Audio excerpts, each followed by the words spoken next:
Welcome to Poetic Horror.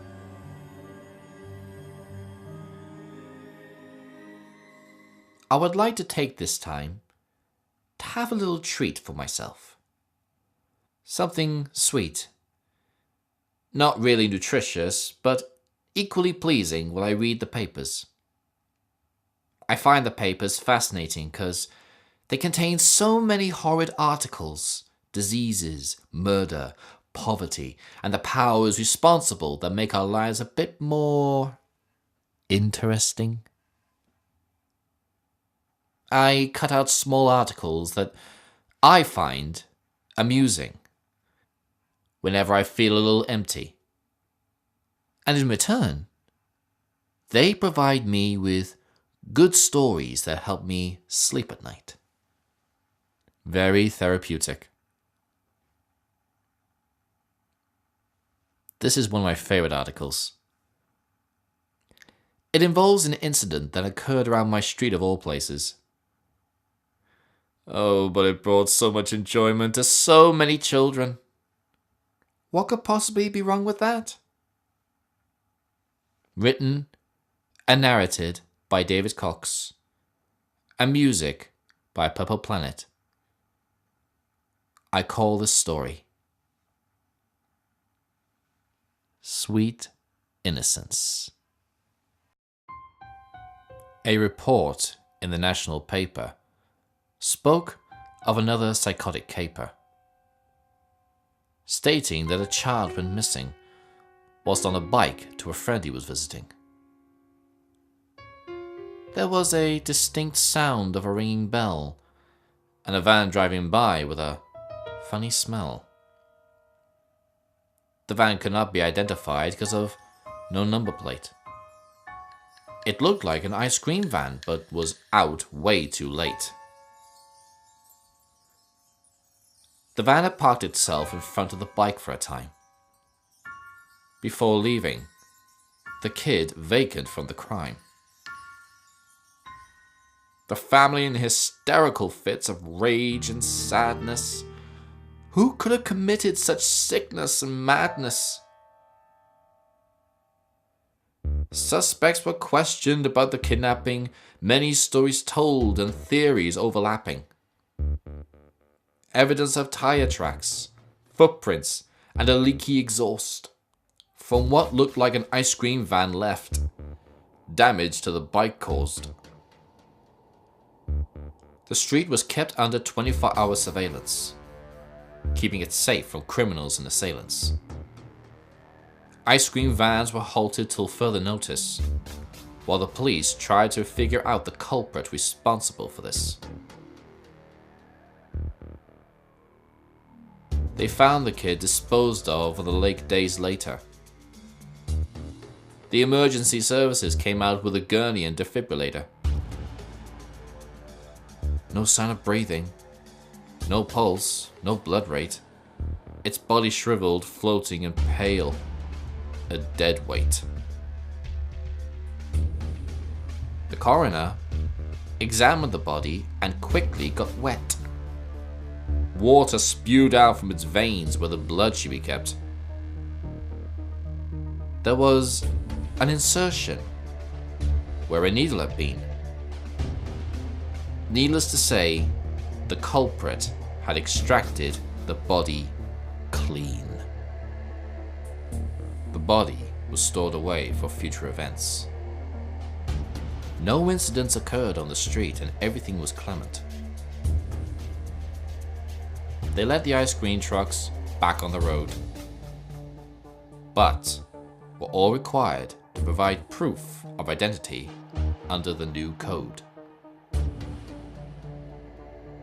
The kids were overjoyed to have the trucks back and running, but were all accompanied by an adult to prevent any forthcoming. All kids were given a curfew from 7 at night. They believed the culprit would not come out in broad daylight.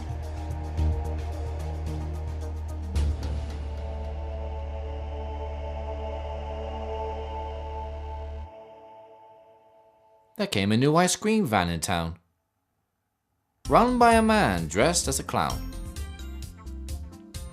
He served all those tasty treats we love and savor, and, for those adventurous ones, he provided a special flavor. His special ice cream was the talk of the town, a pink-flavored glossy top with a wafer crown. It sold more times than any other ice cream on the street. And he was also the friendliest guy you could ever meet.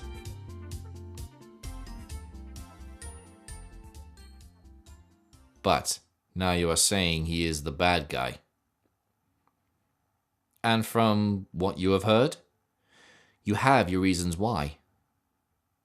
What with the kid being sucked dry and now this new van on the street, driven by a guy dressed as a clown, friendly, and always a pleasure to meet. Well, the feeling of suspicion is if not very judgmental, and could well be misplaced with reasons less gentle. It did not take long for the police to catch on to the craze, and soon they were on this guy like a bat out of hell. To coin a phrase.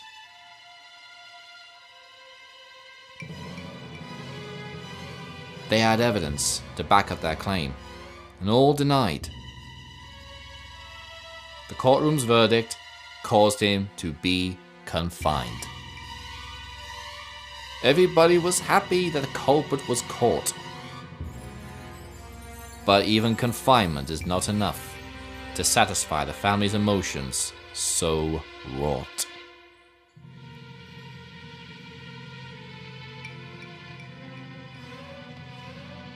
The incident was soon forgotten, and the curfew was lifted. The family suffered a loss, but were grateful that the man was not acquitted. As for the man who brought much happiness to those around, got a visit from an old acquaintance who left without a sound.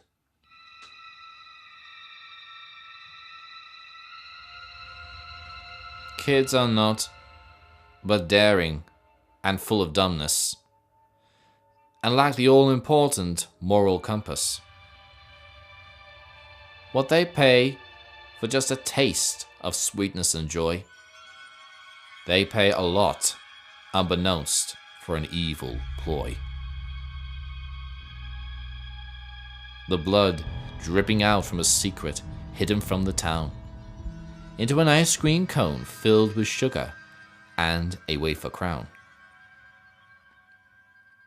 A phone rings every now and then, the receiver in hand. My business needs to stay on top. Got to keep up with demand. Preying on the fears of others and judgment's blind ignorance. Allowing safety to be a tool by plain and simple interference. The blood continues to drip under the noses of the blind and dumb, not knowing of when or where the next horrible event is yet to come. Until then, the light of a lamp shines down on many a lonely street at night, void of all evidence, and considers stories to give weak minds a fright. Of a man in an ice cream van with bells that ring too late, waiting for another kid's curiosity to meet their sweet fate.